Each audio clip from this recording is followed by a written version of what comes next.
د دې صحابي شونډې غټې غټې دي، مخې تور، خلکو به ترې کرکه کولې چې په یو جام یې اوبه وڅښلې. راغی نبي علیه السلام ته وایي او د الله حبیبه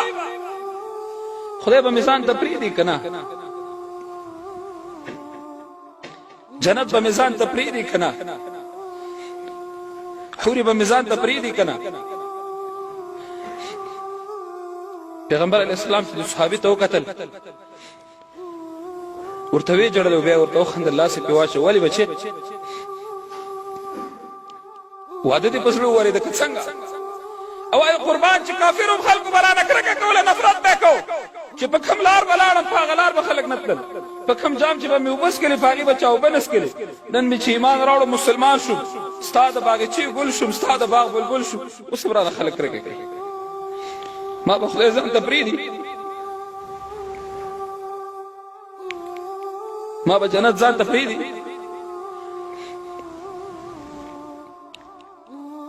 نبی علیه السلام ورته وایي واده ته دې زړه کېږي، لاړ شه فلاني صحابي ته دروازه ووهه،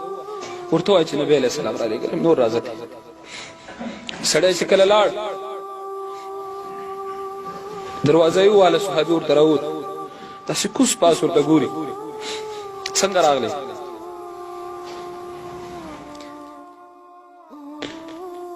ورته وایي نبی علیه السلام راولېږلم، راغله. وایي چې خدای ده ته وګورو، زما لور ته وګوره، اوس څه وکړو؟ ویل ته کښېنه، زه به مې ښځې سره مشوره وکړم. مشوره پکار ده چې ښځه او بیړه مشوره وکړي، خپله لور ورکړي. دی چې کله ننوت خپلې ښځې ته چې د ده نوم واغست چې دا صحابي نبي علیه السلام رالېږلی،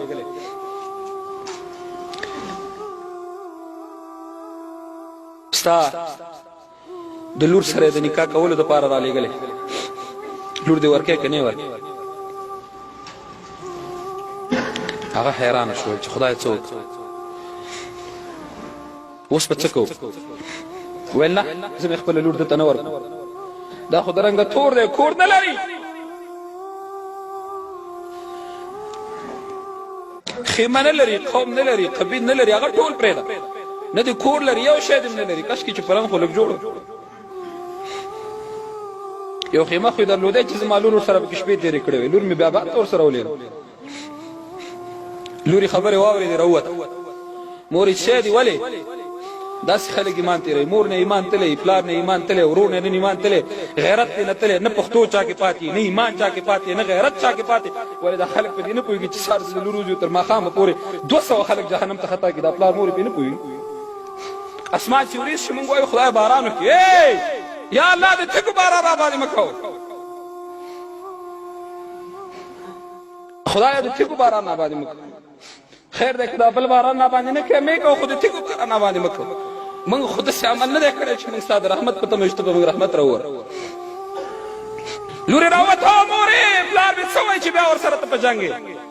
لورې پیغمبر علیه السلام هغه صحابي رالېږلی ستا نکاح ته نه دې ورکو، خو هېڅ شی نه لري. لورې ورته وایي چې مورې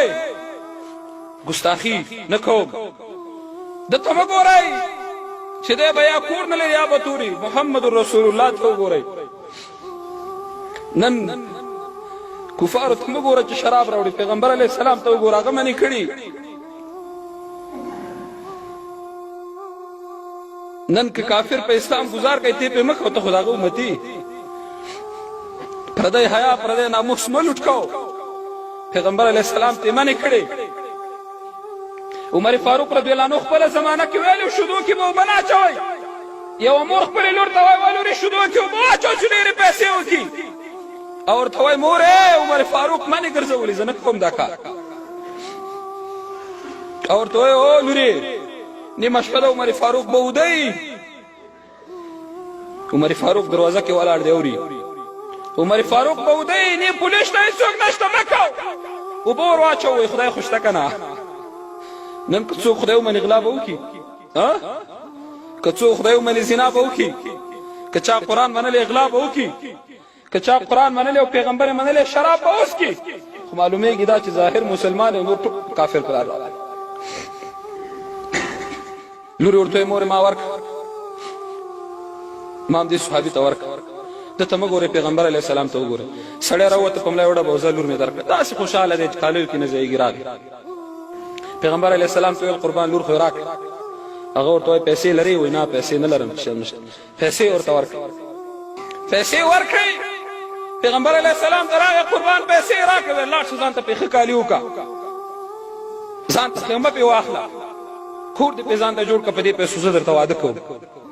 دی چې کله بازار ته لاړه بازار کې یو صحابي غږ کوي څادر یې لاس کې دی ای خلکو نبي علیه السلام جنګ ته لاړل نبي علیه السلام غزا ته لاړ کافران راغلي په مدینه منوره حمله کوي دی وایي خدایا پیغمبر علیه السلام دې جنګېږي او زه دې واده کوم پیغمبر علیه السلام د قرباني وړاندې کوي زه دې واده کوم نه کوم توبه په لږو پیسو یې ځان ته واغست او نورې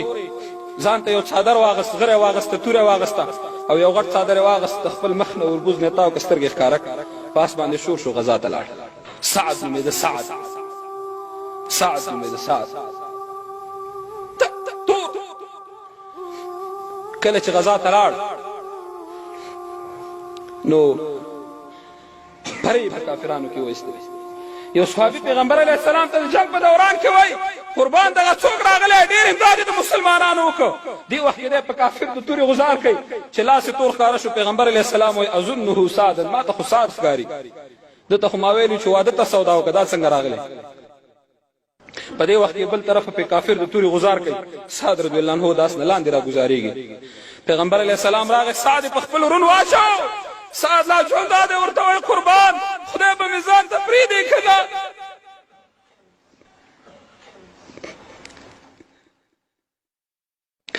جنت به مې ځان ته پرېږدي که نه هورې به مې ځان ته پرېږدي که نه ټوټه ټوټه وینې تېدارې وایي او لا یې په زړه کې همغه ګیله ده پیغمبر علیه السلام یې اوښکې وچې کړې ورته وایي سعده چا چې د خدای دپاره قرباني وړاندې کړې رضی الله عنهم ورضوا خدای به درنه راضي وي دا ورونو دا اسلام دونه مفت نه دی راغلی چې نن دې هر سړی پرې نقرې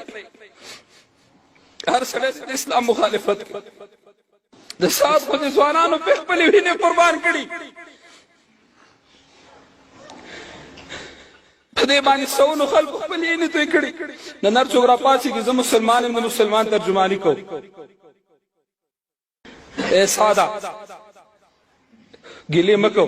پیغمبر علیه السلام ته یې مخ واړه ویې خندل شیبه بعد سعد رضی الله عنه روح پرواز کوي جنگ چې کله تیر شو څو ورځې بعد صحابه کرام ته پوښتنه کوي پیغمبر علیه السلام سعد چې کله ژړل تا داسې مخ واړه ودې خندل چې و نبی علیه السلام وایي و سعد ګیلې کولې چې ما به خدای ځان ته پرېږدي که نه جنت به مې ځان ته پرېږدي که نه حورې به مې ځان ته پرېږدي که نه الله جنت نه حورې ته لاس کې اوبه ورکړي په منډه یې سعد ته ویسه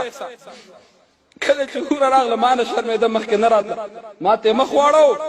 تر څو مې چې مخ راړه حوره هم راونه رسېده او سعد تږی د دنیا نه لاړ دا ورونو دونه خوار دین نه دی او نه دونه بېکاره دین دی ان الدین عند الله الاسلام الله دین را لېږلی او د اسلام دین د مسلمان به پې قرباني وړاندې کېدو او کې ربنا تقبل منا انك انت السميع العليم وتب علينا يا مولانا انك انت التواب الرحيم اللهم اهدنا فيمن هديت وعافنا فيمن عافيت وتولنا فيمن توليت وبارك لنا فيما اعطيت وقنا شر ما قضيت فانك تقضي ولا يقضى عليك وصلى الله تعالى على خير خلقه محمد واله وسلم